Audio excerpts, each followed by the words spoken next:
guys, welcome to my channel and welcome to this video. I just drank a big cup of coffee and petted a cute cat, so I am so ready for this video. Today we're gonna talk about a problem that I think a lot of cosplayers at one point have run into.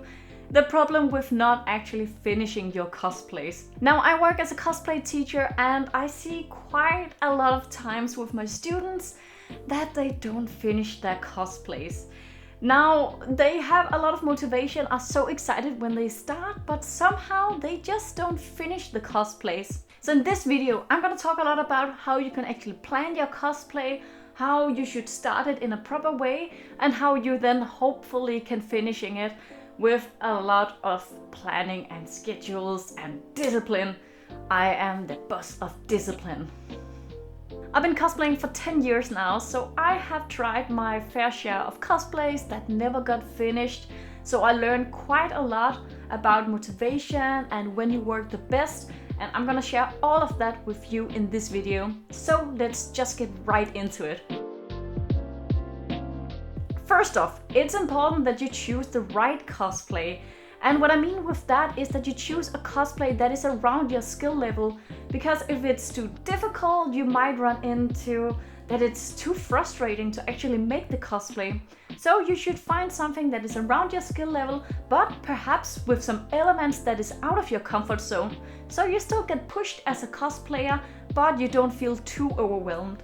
Let me give you an example with an actual cosplay. If we take Alice Madness Returns, it's a fairly easy cosplay with some simple sewing work, simple crafting with the knife, simple wig styling and some small details around the cosplay. But if you want a bigger challenge, she also has a bigger prop you can make. So overall, it's a very simple cosplay that's easy to keep track of all of the elements of the cosplay.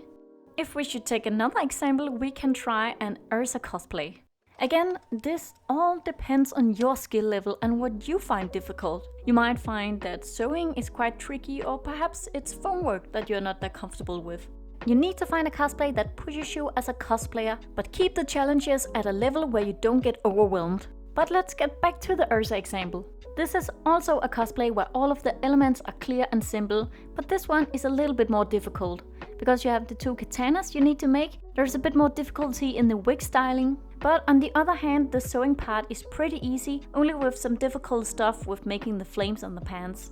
So overall, a simple cosplay with not too many parts. Now when my students they come to me and ask if there's a certain cosplay that I think they can do, I honestly tell them if I think it's a bad idea, if I think this is a too big project for you, because I want them of course to finish the cosplay, but by choosing something too big, the process of making it seems like it's so long that there is too much time before you're actually done with the cosplay.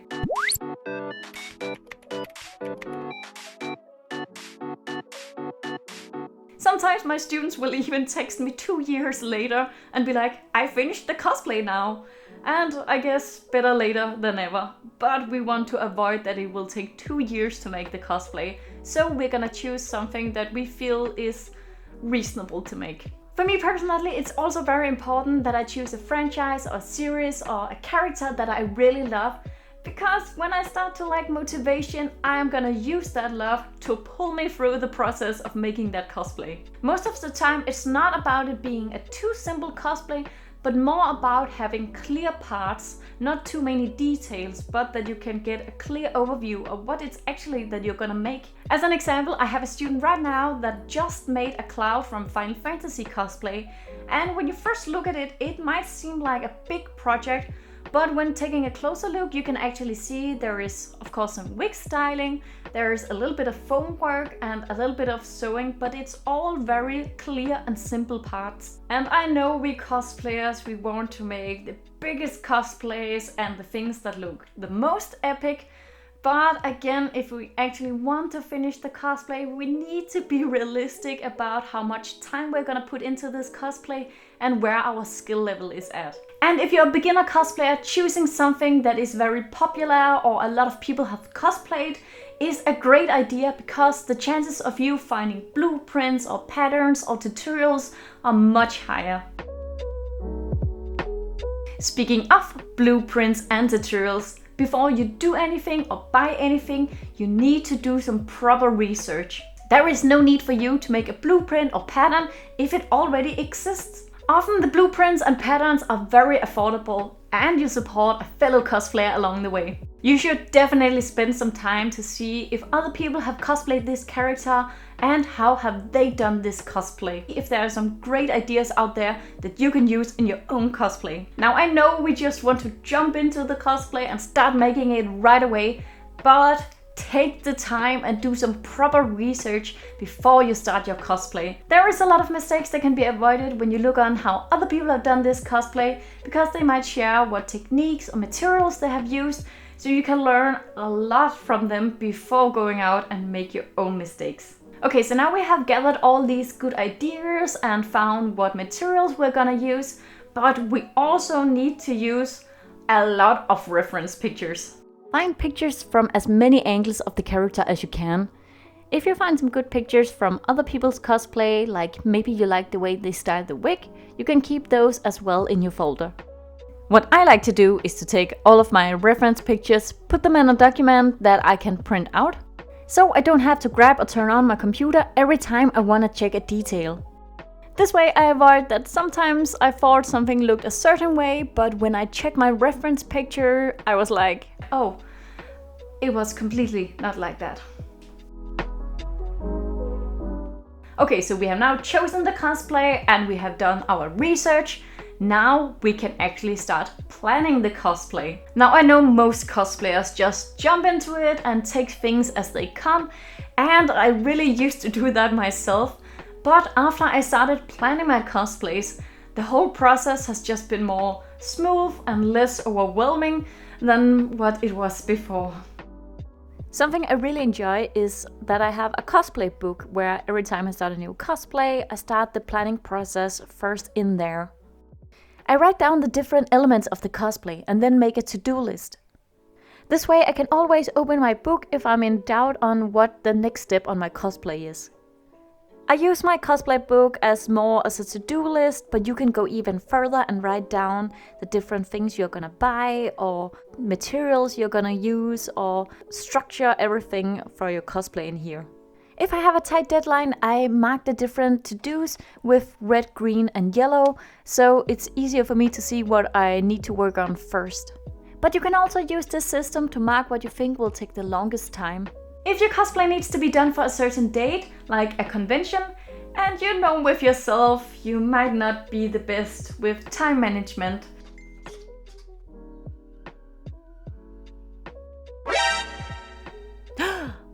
Fuck.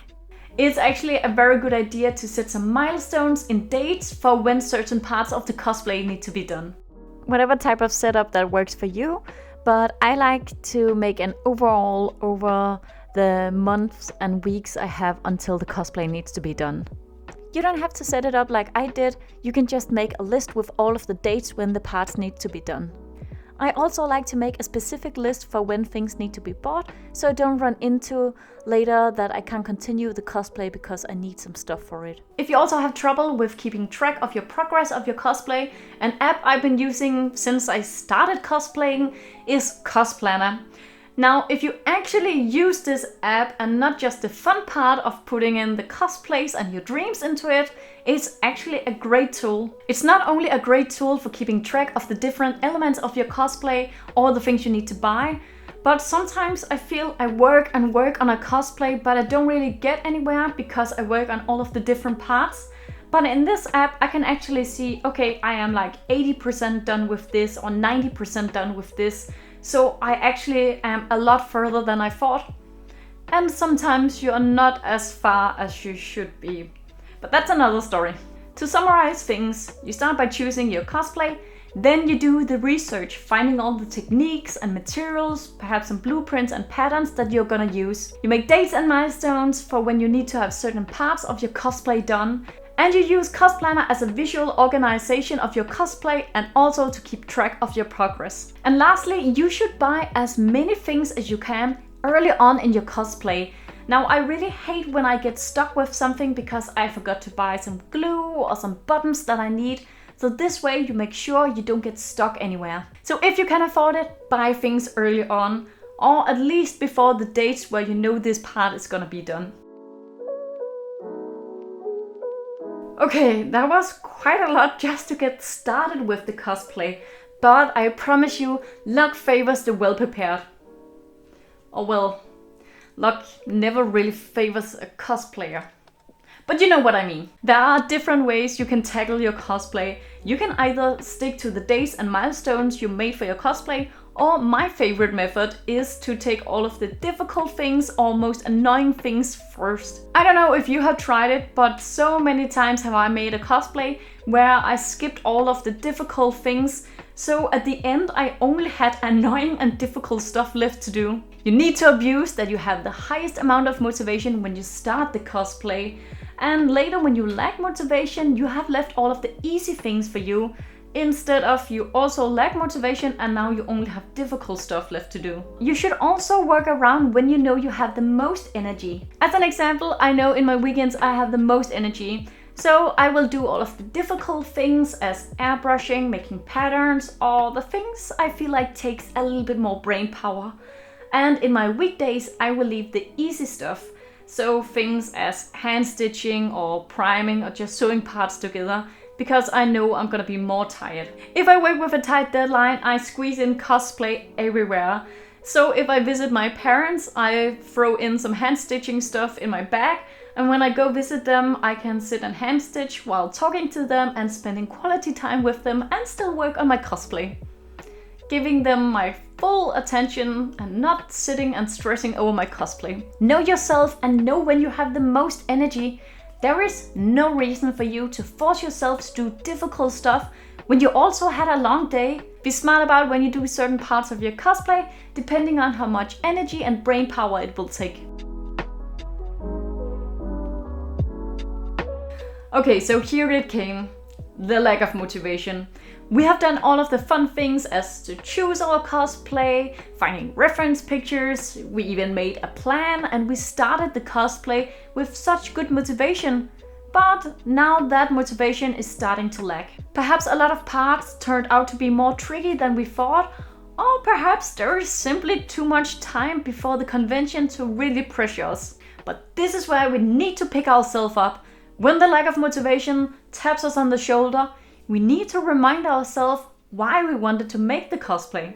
Perhaps you wanted to make this cosplay for a competition, perhaps it's for a group cosplay and you can't wait to see you guys together, or perhaps you just really love this character.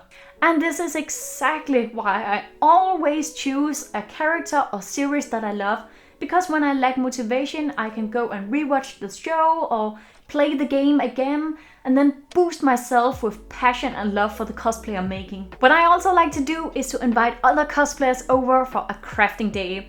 When you're crafting together with others, time just flies away when you're in good company. And this is also a great excuse for getting some good coffee or tea or some delicious snacks while crafting. Let's be honest, sometimes snacks are just a great motivation. Most of my cosplays has been made while I was fueled on coffee and snacks, and I'm not even sorry. Okay, now it's time for the last poll. You got over the worst lack of motivation and now it's time to finish the cosplay. Depending on how well you followed your plan, you might have plenty time left, or you might want to cry at this point.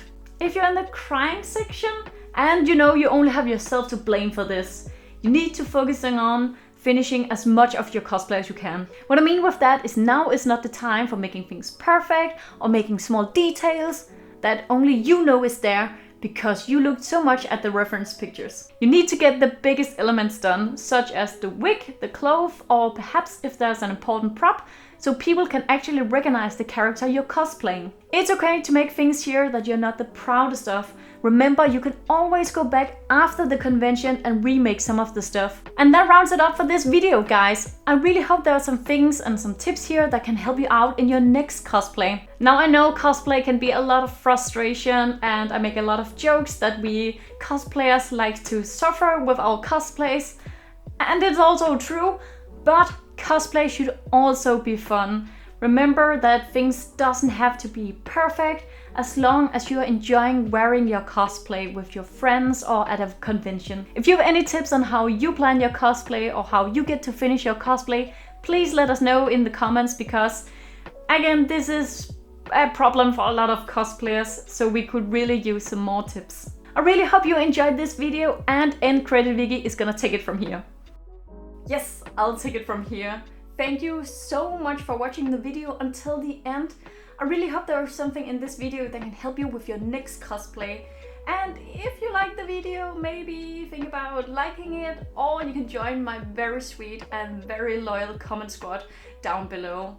I really hope to see you in another video. Until then, bye!